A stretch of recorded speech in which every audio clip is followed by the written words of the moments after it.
prevent the most cruel captures as long as these English slave dealers had a recourse to Ireland. In the course of four years, they had seized and shipped about 6,400 Irish men and women, boys and maidens, when on the 4th of March, 1655, all orders were revoked. These men catchers employed persons, so runs the order, to delude poor people by false pretenses into buying places, and thence they forced them on board their ships. The persons employed had so much a piece for all so deluded, and for the money's sake, they were found to have enticed and forced women from their children and husbands, children from their parents, who maintained them at school, and they not only dealt so with the Irish, but also with the English. Excuse me.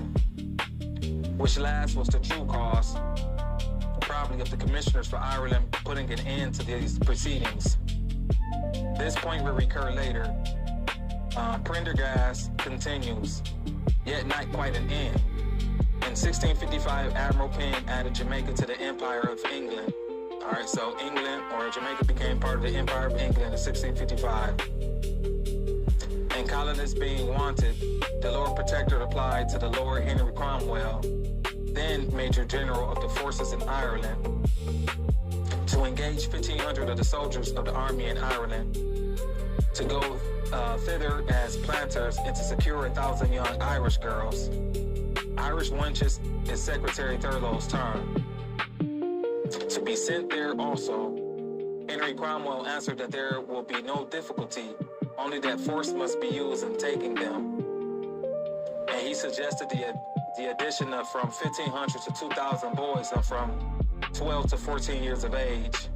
We could well spare them, he adds, and they might be of use to you, and who knows, but it might be means to make them Christians. The numbers finally fixed were 1,000 boys and 1,000 girls to sail Galway in October 1655. The boys as bondsmen, probably, and the girls to be bound by others ties to these English soldiers in Jamaica. A specific instance cited by Prendergast is the following.